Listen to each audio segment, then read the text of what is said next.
kabilin-bilinan ng lola. Huwag daw iinom ng serbesa. Sabi nila, wala namang masama uminom. Ang masama pag sobra ang inom. Ayon. Ang pag-inom ay dapat nilalagay lang daw sa lugar. Ayon. Kaya ang kasabihan, lasing galing mo, no? Diba? O, ayan ang title ng ating programa ngayon. Hindi singgaling, ha? Lasing galing. Lasing galing. Bakit nga ba ang Pilipino kapag masaya, umiinom? Pagka malungkot, umiinom. Pag may sineselebrate, umiinom. Pag walang pera, umiinom. Pag may pera, umiinom. Ayon. Yon ang problema. Itong dumulog sa atin, gabi-gabi daw, na napeperwisyo dahil sa pag-aamok ng kanyang sariling kapatid tuwing malalasing.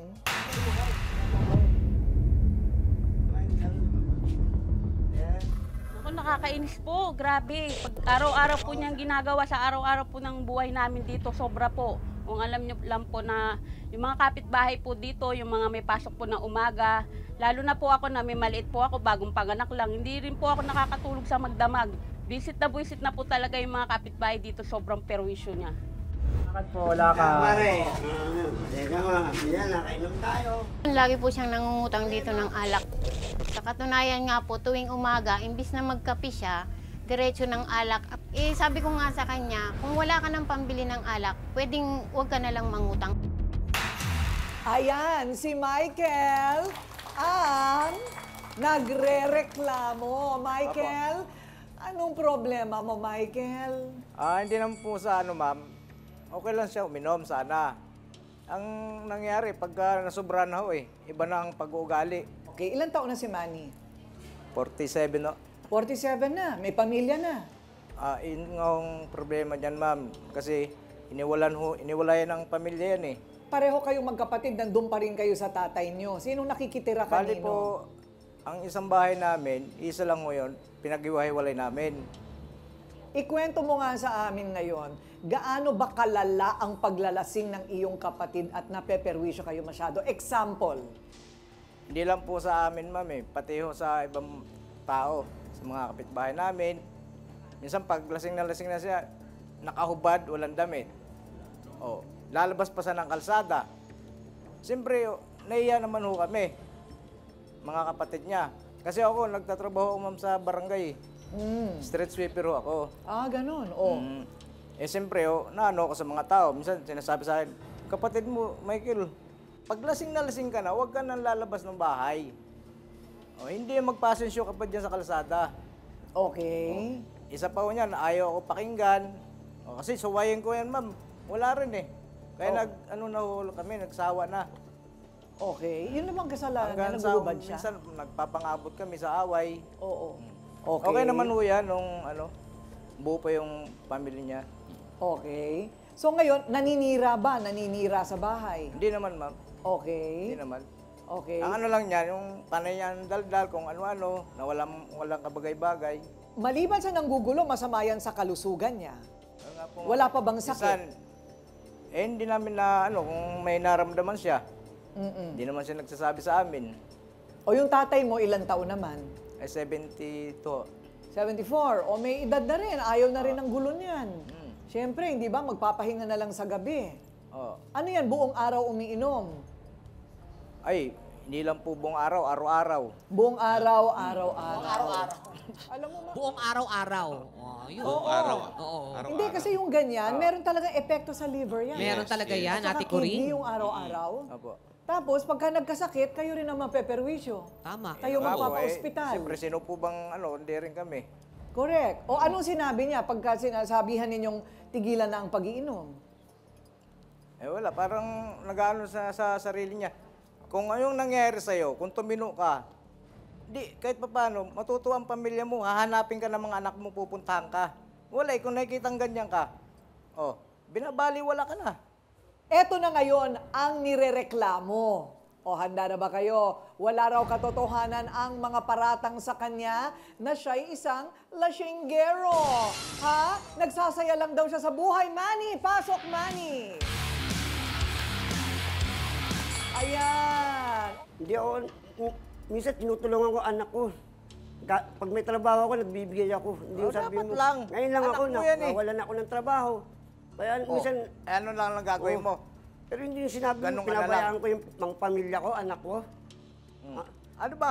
Walang Sinabi taon ko akong bang pinabayaan mo? Nawalan ng pamilya. Sinabi ko? Nabuhay ako mag-isa. Pero okay lang, kahit paano, tinutulungan niyo ako. Oh. Kung Diba? matino ka sana, hindi magaganyan naman sa Hindi mo buhay masabi mo. yun. Kahit ako, Oh. ngayon lang ako nawalan ng trabaho, pero hindi alam nila. Pinapadalan ko yung anak ko ng pang-aral nila. Bukod yun sa Sinustentuhan nagbibigay ko. ka. Yung Yung kala mo umpisa lahat, ng pangyayari ng buhay mo. Alam mo, lahat ng, alam mo, ng ganito, lasinggero lang ako. Ba't ano mang ginagawa mo? Di ba? Oo nga, Hindi ka wala kang umiinom, trabaho. Parang Baga, hindi ka rin maghanap ka. umiinom.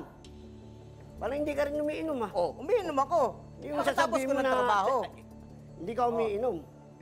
Na, buti ikaw, buko kasama mo anak mo, pamilya mo, ako. Oh, dahil maayos ang pinapakita ko. Nawalan ako ng pamilya. Yun ang sabihin mo. Aminin mo na nagkamali ka. O yan ang tanong ngayon. Yan ang anuhin mo. Alamin natin ngayon, ano ang punot dulo kung bakit iniwan, iba yung pagka yung pamilya mo nang iwan sa'yo, ha? Bakit iniwan ng pamilya si Manny? O, Di talaga, nung ang talagang ano nun, yung asawa ko, may kapatid na Japayuko yun. Pinayagan ko mag-Japan na mag-tourist siya. Anyway, sa hirap ng buhay, pinayagan ko, ako nag-alaga ng mga anak ko ng 6 na buwan kada tourist. Anong parang merong may problema sa, parang may third party. may third Nakahanap pa- ng Hindi kasi hapon. Ay, nag-ano ka. nakahanap ng Feeling ko hapon. Hindi po hapon. Nag-iinala ka eh. Pilipino din. Pilipino din. Ay, yun lang Akala ko talaga. lapat. Pilipino po ang napangasawa eh. Kaya, Okay. eh, yung mga anak ko, yung isa may kalib-in na, yung binata ko. Yung isa, nandun sa biyanan ko sa Molino. Yung isa, nasa kanya, yung bunso ko. Yun ang inaano ko, tinutulungan ko. Pag ako may trabaho, naabutan ko ng pang dagdag sa eskwela niya. Alin yung bunso? Yung bunso ko. Bakit hindi ba kaya ng bagong lalaki ng asawa mo yung anak Hindi mo? naman, bilang ama rin, kahit papano, namimiss ko rin sila. Yung anak ko, minsan nakikita kami, kung puntahan ko, pasyalan ko, abutan ko. Pero pinanindigan na ng asawa mo yung bago. Nag-deliver na ho sila Dito sa Pilipinas, sa Japan? dito sa Pilipinas. Dito. Ayun. So, umalis na talaga. Pero hindi kaya, may kinalaman ba, Michael, sa pag-iinom niya, yung pag-alis ng pamilya o iba? Kasi yung tinatanong namin to, yung araw na yun, parang may gusto sang aminin sa amin na ayaw niya naman po yung describe. Hindi na namin yan, kung bakit ganun ang nangyari sa inyo. Kasi nung once po yun, nung may trabaho kami ng tatay ko sa Project 6, kasi nagko-construction ako noon eh. Umaga ho yun. Doon parating asawa nito. Buti naabutan po kami sa bahay. Sabi ko, bakit nimpa? Sabi, kuya, tay, hindi ko na kaya si Manny. Umiyak yung asawa niya. May ideya ka, Manny. Ano ba yung sinasabi ng asawa mo na Totoo rin po yun, ma'am, na talagang nung nagsasama rin kami ng asawa ko, na umiinom na rin na talaga ako. ayun. Kaya sabi niya, parang talagang ayaw mong yung alak. Kaya medyo ganun nang nangyari sa amin. Ganun ang nangyari. So, aminado ka rin, may problema talaga. Bakit ka ba napunta dyan? Manny, hindi ka pa ba nagkakasakit sa kagaganyan mo? Alam mo yung kulay mo, medyo iba, ha? Hindi po. Parang minsan may nararamdaman din ako na parang nakukupos ako. Oo nga, ganun talagang epekto ng alcohol pag sobra-sobra. Ganun, minsan Hindi naman masama yan, di nga illegal yan eh. Tama. Wala ka namang sinasamang illegal. Wala naman po. Alam mo na mga droga-droga dyan, wala. Inom lang po. Wala, masama na yun. Oo. Talagang masusunog na utak mo nun. Ngayon, pero nakikita mo naman yung masamang epekto ng sobrang pag-inom sa iyo. Opo. At sa buhay mo. Opo. Biro mo't nawala na ang kalusugan, nawawala ang pamilya, at eto na lang, yung pamilya mong tunay na baka mawala na rin ito pag hindi ka pa tumigil. Yan nga po eh. Sila na nga lang po yung medyo pamilya ko nakasama ko.